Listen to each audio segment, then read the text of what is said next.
get into the game.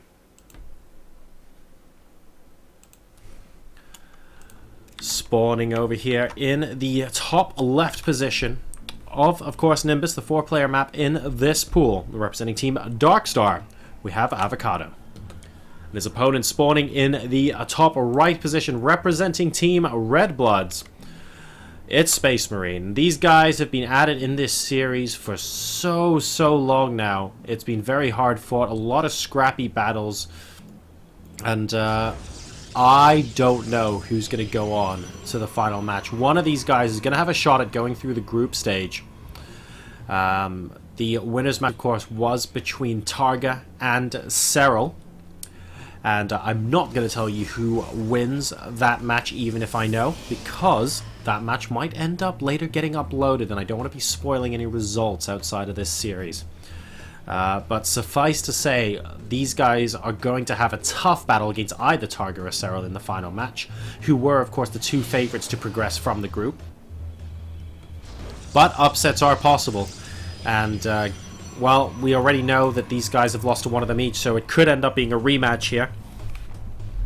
And you never know, when you adjust to your opponent's style of play in a rematch, anything can happen.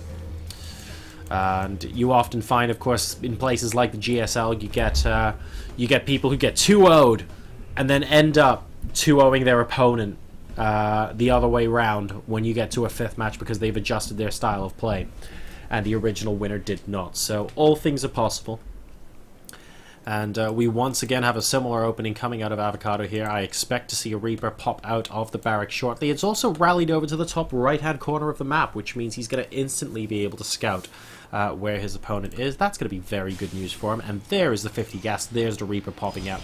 In the meantime, Cybernetics Core now going down after the gateway for SpaceMarine. He has no clue where his opponent has spawned, of course, so it's going to be a little bit frustrating to have the Reaper finding him so quickly.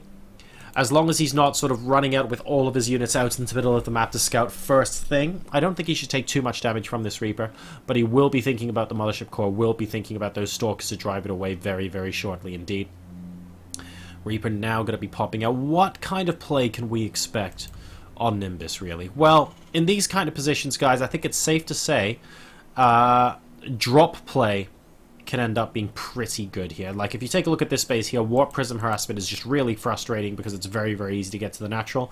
On the other hand, Avokado is going to be able to come to this sort of position with Medivacs and be able to drop into the main very easily as well. So it's a bit of a double-edged sword. The Reaper comes into the main base now. The Mothership Core will be able to ward him off. I don't think he wants to stay in there too long. Luckily, we got combat drugs for that. He will be able to heal up outside of range, of course, of that MSC. And back home, we have barracks numbers 2 and 3 going up. So identical build so far, reactive first. Then we're going to be seeing Stim after a tech lab, of course, on one of the other ones here. This Reaper still trying to get a little bit of scouting and will be able to pop in spot that the robotics facility has been put down after the first gateway. Can see, of course, there's no gateway research yet. It's only 4:50. Definitely not expecting anything like that. And does spot the Nexus on the high ground as well. So this is good news. He also potentially has more avenues, by the way, for drop play in this particular position coming into the natural expansion. So holding this watchtower could end up being key for a Protoss later on, because sending a medevac out from the main base, trying to target this natural, you're going to have to come across the middle of the map here. And if you manage to catch a glimpse of it at the watchtower, you manage to have a unit in position here to spot the medevacs coming. That's useful, because it basically forces the Terran to go the long way round in order to be able to drop you effectively without you noticing. So that could end up being a factor later on in this game. We'll keep an eye on that. This probe, in the meantime, doing just a little bit of meandering, trying to see what's going on here. And we'll be able actually to sneak away from the Terran player to move towards the south side of the map. Are we seeing a hidden base here? Or are we going to see a proxy? Because I think... No, he doesn't even know his opponent spawned in the top left. Pardon me, we're not sneaking in a proxy because he doesn't know that his opponent is in the top left. That is surprising, to say the least. We've got the Reaper very close to death right now, but will be able to get away. So mission accomplished as far as scouting is concerned. And we have a small expedition of Marines and a single Marauder, I believe, moving out towards this base now. If he can pick off the Mothership Core, that would be great. Ooh, we have some Warp Prism play coming out here. The Sentry and the Stalker both hopping in. And the Reaper spots it as it gets back into the main base as well. This is really frustrating for the Protoss player. And here we go, a little bit of a damage being done here. The Mothership Core having to pull back. And I'm certain a Photon Overcharge is going to be forced here. This is so frustrating. Here we go. If he picks off the robotics facility, that's exactly what he's going for right now. The Warp Prism actually trying to do damage at the natural expansion. Are we going to see some Warpins? There we go. A couple of SCVs have gone down, but the robotics facility has been picked off, ladies and gentlemen. The economy here also is taking a hit. 3 workers killed to 0 so far. More Warpins are happening. We've got some Stalkers being picked up by the Warp Prism. Not quite able to micro to kill off this army, but the Warp Prism is going to be able to get out fine. And the number of workers lost at the end of that is actually 8 by the Terran player, in exchange for losing a lot of the tech. Avokado now popping out. He needs to be careful. He doesn't lose that Mothership Core. There are 2 Marines left, and it's going to be pretty close. I think the Mothership Core just about wins this, and, well, thanks to the friends, we're never going to have to find out. This poor Marauder not going to be able to get any damage done anyway. And, well, ooh, Warp Prism actually cancelling those Warpins there. That didn't sound very painful at all as far as those zombies, as far as those Zealots were concerned. They might as well be zombie zealots at this stage. I mean, getting killed during warping, goodness knows what happens to you there. Another mule getting dropped just as these zealots pop in here. So nice little timing, and he's going to be able to pick up the Warp Prism. So close! Yes, he does manage to get it. So excellent bit of stim timing there coming out from Avokado, just racing in, not caring about the zealots, move commanding his Marines to as close to the Warp Prism as possible before firing, and it does pay dividends in this situation. Now, the robotic facility has been rebuilt. We've got Colossi on the way for SpaceMarine. 2 more gateways and a Twilight Council en route for him as well. A lot of buildings being produced up here with the natural expansion. And, wow, he actually hasn't used any chrono boost on that Nexus. He could actually really start to sort of churn stuff out if he wanted to. No signs of a third base just yet. We have an observer here just checking out what's going on inside Shea Terran. Not going to be too much out of the ordinary, but that's because the army is actually popping up here. Nice stim in. Will he be able to pick off the Colossus? It looks like it. It's so close to going down. No! He just about managed to save it on about half hit points, and it looks like, well, that's going to be the plan here. SpaceMarine, he's got the Twilight Council as a proxy, and he's also, I guess, got a proxy Nexus over here in the bottom left-hand corner of the map. Wait, he cancels it. He cancels it after building the Dark Shrine. And, well, I guess that's the thing. I mean, why would you cancel the Twilight Council? Maybe he just absolutely needs the minerals and gas right now to SpaceMarine. We'll keep an eye on that. But the Nexus is going down. He'll be able to mine a little bit more. There is no way that that's going to get scouted anytime soon. Avocado's looking on the right-hand side of the map. He is actually scouting for a third. He's going to check this in potentially one of these bottom locations, but I don't think he's going to suspect it's here. And, well, there are 2 Colossi out on the field right now. Extended Thermal Lance is now done. There we go. And 2 more gateways being added on. He could probably warp in a couple more units. It's 90 supply versus 92 right now. It's more or less neck and neck, but the army supply is 33 to 44 in our Terran player's favor. He is down 9 workers, but he started his third base now, and he has got double mules, so it's not that disastrous. Now, where is the scan? Well, the scan certainly isn't where the third base is located in the bottom left-hand corner of the map. More gateways being added in. There's the Twilight Council we were talking about earlier, so that second one actually getting cancelled there, that explains it. It's not some sort of tactical cancel, it's actually because he realized in time that he had 2 of them on the way. And a good amount of damage done to the probe line here. Going to be able to pick up and get out with those medevacs. Excellent positional drop play here on Nimbus for either player, to be honest. 11 workers killed in that attack. I really want to see SpaceMarine move out with a Warp Prism and just constantly try and do the same thing over here. And, well, it looks like that's exactly what's going to happen. This army is not going to be able to stim back in time. Ooh, oh my god. Well, that's a decent amount of army there. We've got 2 Widow Mines over here on the edge, just kind of chilling out. And it looks like this is going to be going towards a third base location. Oh, DT needs to be very, very careful. Spots the third base. Will be able to kill off that single SCV. And, well, now he's got... Really walking with the Dark Templar like that just invites a scan and killing it off. But I guess it's just the one because the Warp Prism is moving in. A lot of DTs coming in now. And, wow, so many of them popping in, especially towards the natural expansion location. He's going to be able to pick off that turret. And a lot of SCVs going down at this natural. One scan's not going to be able to kill them all if he's smart with where he positions these DTs. Where is the other one? It's over here, picking off a supply depot. He needs to run with that one. He runs to run with that one. He does. He gets 2 of them out here. And, is this scan going to last long enough? He gets a couple of shots off. Oh, and then the scan finishes. Alright, he's managing to pick off more and more units here with these Dark Templar. He's doing actually an incredible job right now, but Avokado hasn't seen the bottom left-hand base as well.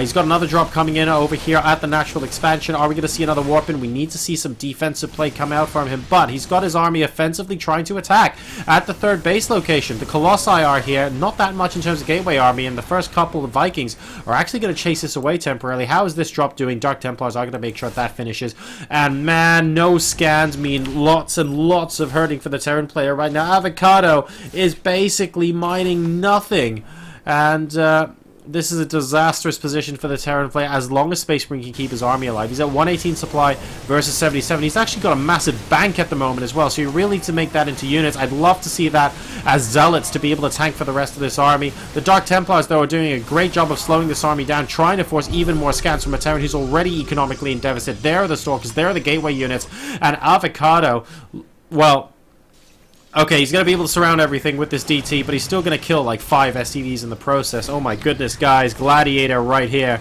And SCVs do manage to take down the DT, but I think there's another one. Yeah, there is over there. And this is just such a frustrating position to be in, taking apart even more supply depots. Where's the rest of the army? Okay, it's back, but it's now 54 supply versus 136. I think we're past the point of no return here for Avokado. He's finally mining again. Number of workers is 69 versus 18 right now in the Protoss player's favor. There goes another supply depot. Don't worry, he won't be needing that anytime soon. And this Marine, you know what? He might even tap out when he sees this. Stim! Oh! He sees the pylon. He sees the second pylon, and oh my god. What is going on over here? Well, nothing to see here, guys. Probe's just going to quickly take apart that Marine. And I think he's realized what's happened now. He's at 59 supply versus 153. SpaceMarine is going to locate the 1 key on his keyboard. He is then going to locate the A key on his keyboard. And as soon as both of those things happen, I'm afraid our Terran hero is in a lot of trouble here, as SpaceMarine looks like he's going to be going into a 5th match against the loser of the TargA versus Serral series. This is, of course, Group B here at the NorCraft Cup. A Dark Templar and a couple of Stalkers will successfully shut this down, so the 3rd base is completely intact. We have another medevac drop here, but that's all Avokado can do. He doesn't have really a main army to... Oh, he needs to target the medevac! Target the... Ah! Okay, he doesn't target the medevac. And as a result, this drop's actually going to do a lot more damage than it should. He does spot the Dark Templar, though. Nice kiting. Is it going to be enough? That Marine desperately wants to live and manages to do so. And wow, from, well, first being able to pick up that medevac, it looks like this drop's actually going to do tremendous damage. But SpaceMarine's had enough. He said, right, I've got a Colossus for every bio unit you've got right now. You go ahead and take that base out, and I'll take out the 2 bases you currently have. How about that? And I think that could spell the end here for our Terran player. Valiant defense and... a good try over here at the 3rd base. Nice little scan to pick apart the DT. But you know what's coming up his ramp right now, and you know what he doesn't have at home? It's an army. Colossi are knocking on his door. Feel free to take this Nexus, mate. Don't even worry about it. Excuse me while I pull my probes back home. And... what? Well, I guess SpaceMarine really wants to protect his forward pylons, or invite a drop here to pick off that pylon and unpower all of those cannons. I have no idea what this is for. We have a 3rd and 4th bases at slightly more conventional locations anyway now, as this base gets cleaned up, but SpaceMarine really needs to locate the A key on his keyboard. I don't think he realizes just how far ahead he is in this game right now, and to be honest, just moving into the base would end it. So, Avokado, in the meantime, I mean, he's got the right idea composition. Oh my goodness, can he please use that starport? I tell you what, you produce 2 units out of that, Terran wins this game easy peasy. I'm not even joking. Unfortunately, I don't think he's allowed to build units from this structure, so that could be a problem. But he's going to need that to defeat this. We're basically at a maxed out Protoss army in the middle of the map. We've got an awful lot of expansions going down, and... I mean, he's doing all the right things from a macro point of view. But, really, this is just giving Avokado time to sort of build up his forces. Now, Don't get me wrong, it's going to take ages, forever and a day for Avokado to build up his forces to a point where he can actually compete with this army. But the point is, every minute you give him is a minute closer to him actually having that defense. Luckily, he hasn't got a third base, and I think that's going to be the limiting factor here. We're at 102 supply versus 200 supply. Size Storm on the way. We've got +2 armor on the way as well. 3 additional gateways. This is the safest I've ever seen someone play in a winning position. And he's even got actually armies sort of with these expansions to protect against drops as well. And it looks like some sort of fight is going to happen here. A couple of Zealots and a bunch of Stalkers are actually getting whittled down by this Bioforce. Another massive concave coming in. The needs to be careful because a lot of this gateway army was separated by the Colossi. And surprisingly, it's actually SpaceMarine that's retreating right now, even though he's up 164 supply to 53. What a strange game this is. But he should be able to attack it now. Look at these Stalkers. They're coming in. GG and good luck. SpaceMarine, ladies and gentlemen, representing Team Redbloods, is going to be able to go on to the 5th and final match to determine if he is able to get through to Day 2 of the NorCraft Cup Finals.